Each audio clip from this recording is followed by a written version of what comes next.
pense que la socio-esthétique est une professionnalisation à part de l'esthétique. Une façon d'entrer en communication, en lien, différemment avec les gens. Être socio-esthéticienne, c'est pratiquer l'esthétique auprès des personnes fragilisées, que ce soit dans le milieu hospitalier ou le milieu social. Je suis totalement à ma place, au bon endroit, au bon moment. C'est une vraie richesse de faire le CODES. Le CODES, en fait, est une association qui a été fondée il y a plus de 30 ans aujourd'hui au sein du CHU de Tours et qui a pour vocation de former des esthéticiennes au métier de socio-esthéticienne. Automatiquement, je suis formée et je sais de quoi je parle. Nous célébrons aujourd'hui les 10 ans d'engagement de la division des produits de luxe auprès du CODES. C'est un partenariat qui me tient particulièrement à cœur. D'abord parce que, sur ce sujet, la division a eu un rôle précurseur. Ensuite, parce que c'est une initiative qui est partie du terrain, avec, dès le début, un soutien important de la direction générale de la division. Un soutien financier, de plus en plus important, des donations de produits pour les socio-esthéticiennes, des transferts de compétences avec la création de modules d'éducation dans le domaine des RH comme dans le domaine de l'esthétique. Et dernièrement, 12 bourses ont été accordées pour permettre aux socio-esthéticiennes d'accomplir leur parcours. Marie-Aude avait entrepris dans son programme de pédagogie d'avoir un module de communication.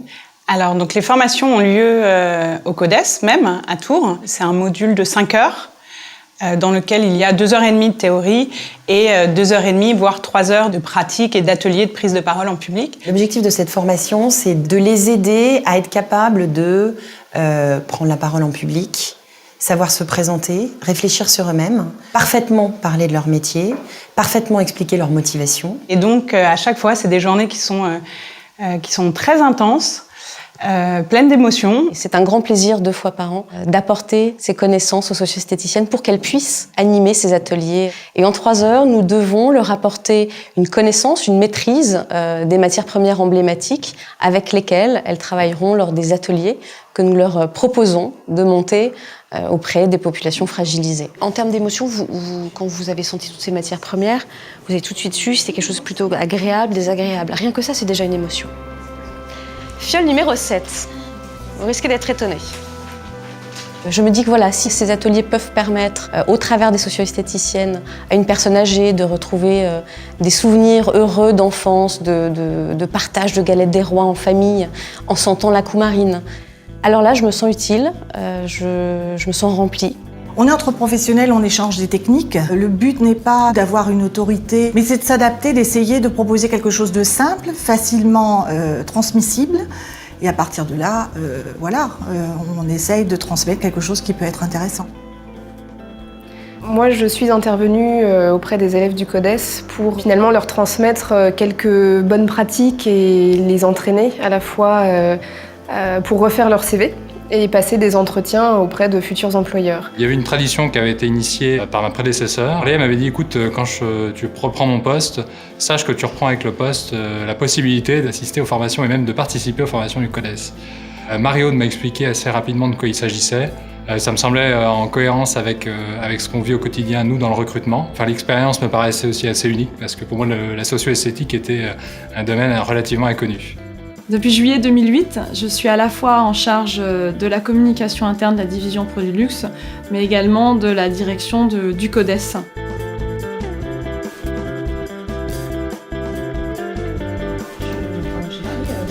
Et être vigilante à la juste dispense professionnelle. Voilà, ça c'est votre rôle éducatif et c'est en ça que c'est différent. Après, à cadrer derrière aussi. Ok, Isabelle Schmitt, Donc voilà, salaire. On fait à peu près une semaine de cours du lundi au samedi. Février, mars et avril, c'est à Tours. Ensuite, ça, on va faire le module médical. Et le module social se fait à Paris sur 15 jours à l'hôpital national Saint-Maurice. Et à l'issue de ces 13 semaines de cours, il y a un examen qui permet d'obtenir le titre de socio-esthéticienne reconnu par l'État. Alors, quelle est la définition de l'infection nosocomiale? C'est une infection qui est absente à l'admission. Au CHU de Tours, on est privilégié, ce qui fait qu'on a des liens assez étroits, en particulier par les élèves qui sont en formation et qui ont donc des terrains de stage où elles peuvent venir pratiquer leur art auprès des patients qui sont hospitalisés. On ne peut avoir une relation humaine avec les patients que si on travaille vraiment dans une équipe. Et tout le monde a adhéré à ce programme de relation. Et je pense que ça a été une grande richesse que j'ai eues dans ma carrière. Quand on s'adresse à quelqu'un de fragile, quelqu'un en souffrance, il faut avoir une formation derrière. On ne peut pas dire et faire n'importe quoi. La reconnaissance de cette spécificité est en train d'émerger. J'espère qu'on pourra avoir des moyens de plus en plus importants pour venir en aide à la demande de l'ensemble des patients qu'on a, ce qui n'est pas le cas aujourd'hui malheureusement.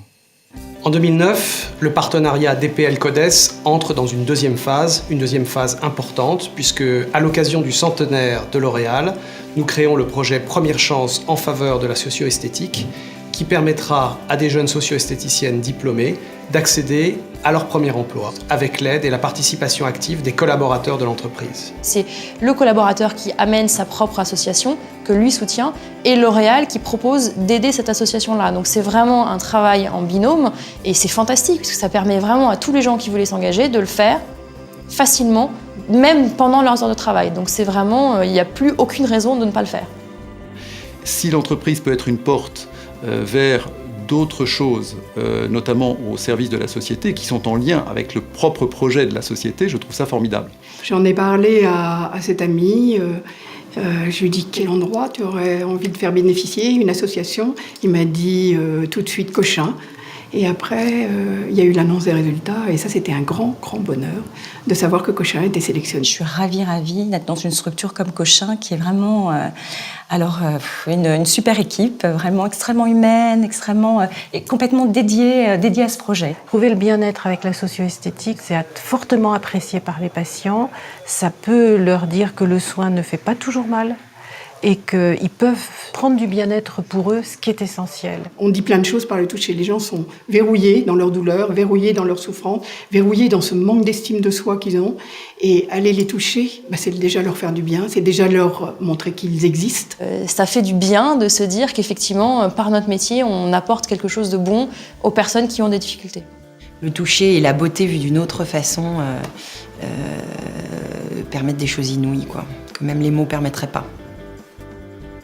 Nous sommes convaincus que la socio-esthétique deviendra prochainement une discipline incontournable dans la prise en charge des personnes malades ou fragilisées. C'est pourquoi l'engagement de nos collaborateurs, de la division, pour promouvoir et soutenir l'éclosion de cette discipline est une mission dont nous pouvons être particulièrement fiers. Je tiens donc aujourd'hui à remercier les collaborateurs qui se sont déjà engagés autour de ce projet et dire à tous les autres que je compte sur leur générosité, comme le CODES pourra compter sur la générosité de la division des produits de luxe de L'Oréal.